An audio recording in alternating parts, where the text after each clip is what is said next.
안녕하세요. 오늘의 학습 내용은요. 유한소수, 순환소수로 나타낼 수 있는 분수입니다. 어떤 분수들이 유한소수나 순환소수로 나타낼 수 있는지 함께 알아보겠습니다. 첫 번째로 어떤 분수를 유한소수로 나타낼 수가 있을까요? 우선 예시를 한번 보면요. 유한소수 0.1, 0.23, 0.457은요. 분모가 10인 거듭제곱의 분수로 나타낼 수가 있어요. 0.1은요, 10분의 1로 나타낼 수가 있고요. 0.23은 100분의 23, 그리고 0.457은 1000분의 457 이렇게 나타낼 수가 있죠. 그래서 모든 유한소수는요, 분수의 형태로 나타낼 수가 있거든요. 이때요, 분모를 각각 소인수 분해를 해볼게요. 10 같은 경우는요, 2와 5의 곱으로 되고요. 10의 제곱인 100은요. 2의 제곱과 5의 제곱으로 소인수 분해가 되고요.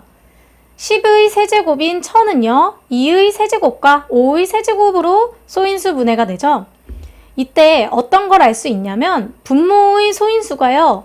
2와 5뿐임을 우리가 알 수가 있습니다. 한편 20분의 7이나 250분의 6과 같은 분수를요.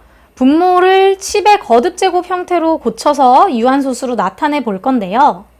첫 번째 20분의 7을 한번 볼 건데요. 20은요. 2의 제곱 곱하기 5로 소인수 분해가 돼요. 그러면 우리가 10의 거듭제곱 형태로 고치려면 5가 하나가 더 필요하기 때문에 분모와 분자에 각각 5를 곱해줍니다. 그러면 분모는 2의 제곱 곱하기 5의 제곱이어서 100을 만들 수가 있고요. 분자는요. 7 곱하기 5를 해서 35 이렇게 되면 우리가 0.35라고 유한소수로 나타낼 수가 있어요. 두 번째로 250분의 6도 마찬가지예요. 우선은 분모 분자를 2로 나눠서요. 125분의 3으로 약분을 했습니다. 그러면 125라는 거는요. 5를 3번을 곱한 수여서 5의 세제곱이라고 나타낼 수가 있습니다. 그러면 분모를 10의 거듭제곱으로 만들기 위해서는 5의 세제곱에 2의 세제곱을 곱해줘야 해요. 분모에 2의 세제곱을 곱해줬기 때문에 분자에도 똑같이 2의 세제곱을 곱해줘야 하고요. 분모는 1000이 되고요. 분자는요. 3 곱하기 8 해서 24가 됩니다. 그럼 우리가 0.024라고 유한소수로 고칠 수가 있습니다. 이와 같이 정수가 아닌 분수를 기하분수로 나타냈을 때 분모의 소인수가 2 또는 5뿐이면요. 분자와 분모에 2 또는 5를 적당히 곱해서 분모를 10의 거듭제곱으로 고칠 수가 있었어요. 분모가 10의 거듭제곱 형태가 되면요. 우리가 그 분수를 유한소수로 나타낼 수가 있었습니다. 여기서 기하분수라는 것은 더 이상 약분되지 않는 분수로 분모와 분자의 공약수가 1뿐인 분수입니다. 앞에서 분모의 소인수가 2 또는 5뿐인 기하분수는요. 유한소수로 나타낼 수가 있었어요. 이번에는요. 어떤 분수를 순환소수로 나타낼 수 있는지 한번 볼 건데요. 분모에 2 또는 5 이외의 소인수가 있는 기하분수를 한번 소수로 나타내 볼 거예요. 여기 있는 예시를 보면요. 분수 7분의 1을 우리가 한번 보면 소수로 나타내어 보면요. 0.142857 142857 이런 식으로요. 소수점 아래에 142857이 끝없이 되풀이가 되고 있습니다. 이런 것을 우리가 순환소수라고 하잖아요. 이와 같이요. 정수가 아닌 분수를요. 기하분수로 나타냈을 때 분모가 2 또는 5 이외의 소인수를 가지고 있으면요. 그 분수는 무한소수가 되고요. 이 무한소수는 순환소수로 나타내어진다 라는 것을 알 수 있습니다. 그래서 기하분수의 분모가 2 또는 5 이외의 소인수를 가지면요. 분모와 분자에 어떤 수를 곱해도요.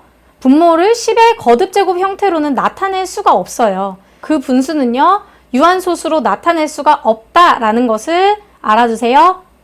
앞에서 공부한 것으로요. 정수가 아닌 분수를 기하분수로 나타냈을 때 분모의 소인수에 따라서 그 분수가 유한소수 또는 순환소수로 나타낼 수 있다라는 것을 알았습니다.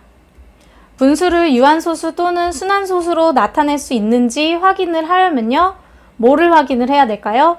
분모의 소인수를 살펴보셔야 합니다. 분수가 있으면요, 우선은 약분을 할 수 있는 데까지 해야겠죠. 그래서 기약분수를 만들고요.